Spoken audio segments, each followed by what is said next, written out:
شام کے بازار سے بھی گزرے ہوں گے۔ آپ لوگوں نے دیکھا ہوگا کہ جہاں سے شام کا بازار شروع ہوتا ہے اور جہاں پر شام کا بازار ختم ہوتا ہے، اس کو پار کرنے کے لیے، اس کو عبور کرنے کے لیے اگر کوئی انسان نوحہ پڑھتے پڑھتے، ماتم کرتے کرتے، آہستہ آہستہ سے بھی اگر گزرے گا تو زیادہ سے زیادہ آدھا گھنٹہ لگے گا۔ آدھا گھنٹے میں وہ شام کا بازار عبور کر سکتا ہے، لیکن حائل یہ بی بی کا قافلہ جناب زینب و ام کلثوم کو اس بازار شام سے 3 دن میں گزارا گیا۔ عزادار وہ بھی شام کا بازار جہاں پر چھت پر عورتیں کھڑی ہوئی تھی اور انہیں کہا گیا تھا کہ علی کے جس سے تم لوگ دشمنی رکھتے ہو وہی علی کی بیٹیاں، وہی علی کے گھر والے آئے ہیں، ان سے اپنا بدلہ نکال لو۔ عزادار کوئی اپنے ہاتھ میں گرم پانی لیے ہوئے ہے، جس کے پاس پانی نہیں ہے وہ پتھر لیے ہوئے ہے، اور جس کے پاس پتھر نہیں ہے وہ صدقے کی کھجوریں لیے ہوئے ہے۔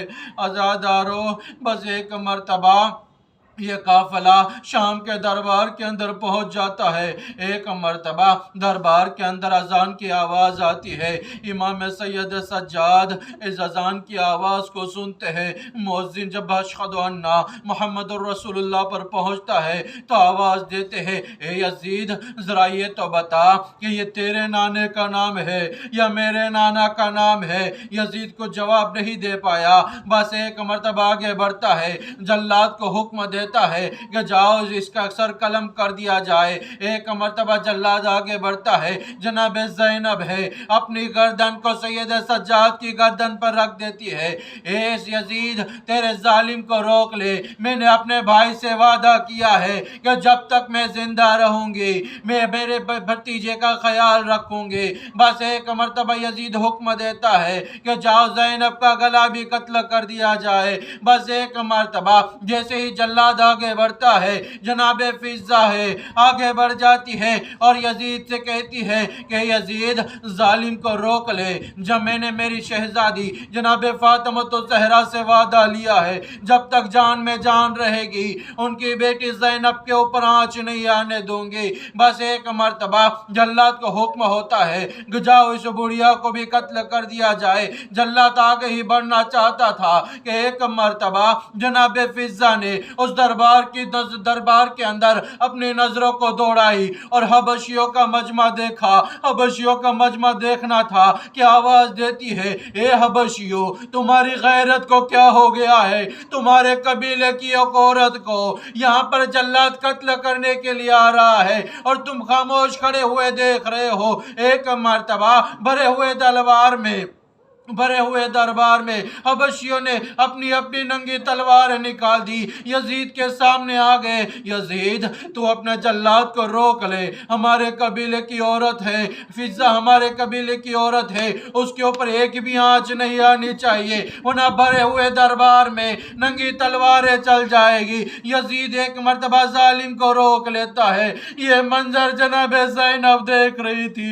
ایک مرتبہ نجف کا رخ کیا، اے بابا یہ بڑے دربار میں، شرابیوں کے دربار میں، ظالموں کے دربار میں، یزید کے دربار میں کنیز فضہ کے چاہنے والے مل آئے، تیری بیٹی کا خیال کرنے والا کوئی نہیں۔ اے نانا یہ بڑے دربار میں آپ کی دی ہوئی کنیز کے چاہنے والے، آپ کی نواسی کا کوئی خیال کرنے والا نہیں۔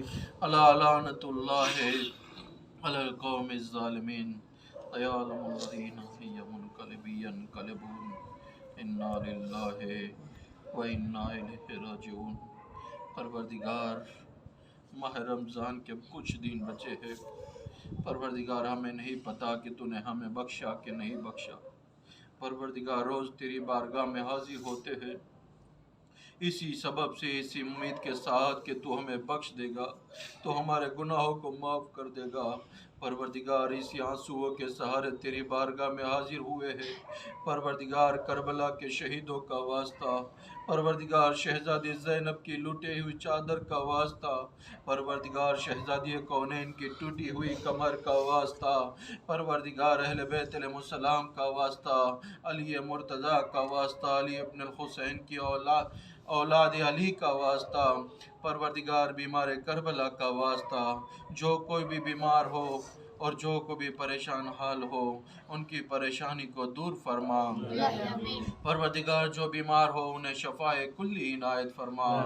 پروردگار اہل بیت علیہ السلام کے صدقے میں شیعہ علی جہاں جہاں بھی ان سب کی جان مال عزت آبرو کی حفاظت فرما۔ پروردگار اہل بیت علیہ السلام کے صدقے میں ہم سب کے گناہوں کو معاف فرما۔ پروردگار ہم سب کی مغفرت فرما۔ پروردگار اہل بیت علیہ السلام کے صدقے میں ہم سب کو بخش دے۔ پروردگار ہمارے ماں باپ کی مغفرت فرما۔ پروردگار ہمارے بھائی، ہمارے بہن، ہمارے رشتہ دار، ہمارے اہل و عیال، ہمارے دوست اور ان لوگوں نے جنہوں نے ہمیں گزارش کی ہے ان سب کی دلی نیک تمنا نیک حاجتوں کو پورا فرما۔ اہل بیت علیہ السلام کے صدقے میں اسلام کے پرچم کو سربلندی عنایت فرما۔ پروردگار اسلام کے دشمنوں کو نیست و نابود فرما۔ پروردگار ہمارے اوپر علم مبارک حضرت عباس علیہ السلام کے علم کا سایہ قائم فرما۔ پروردگار ہم اگر دنیا میں زندگی گزارے تو اہل بیت علیہ السلام کی محبت پر زندگی گزارے۔ پروردگار اگر تیرا ارادہ دنیا سے اٹھانا ہے تو اہل بیت علیہ السلام کی محبت پر اٹھا۔ پروردگار تو نے ایک دعا رکھی ہے کہ جو دعا اگر یہ رمضان ہمیں بخش دیا ہے تو پروردگار تیرا بہت بہت شکر ہے، اور اگر تیرا ارادہ ہے کہ میرا یہ آخری رمضان ہے تو پروردگار ہم سب کی مغفرت فرما، اور اگر یہ آخری رمضان نہیں ہے تو آگے چل کے اور گناہ نہ کرے ایسی توفیق عنایت فرما۔ پروردگار ہماری توبہ کو قبول فرما۔ پروردگار ہماری دعاؤں کو قبول فرما۔ پروردگار ہماری عبادتوں کو قبول فرما۔ پروردگار ہمارے بارویں امام جو پردے غیبت میں ہے ہمارے امام کو جلد سے جلد ظہور فرما۔ ہمارے امام کے ناصر و مددگار میں ہمارا شمار فرما۔ پروردگار ہمارے امام کو ہم سے راضی و خوشنود فرما۔ پروردگار ہمارے امام کی سلامتی فرما۔ پروردگار ہمارے امام کی حفاظت فرما۔ وآخر دعوانا الحمدللہ رب العالمین۔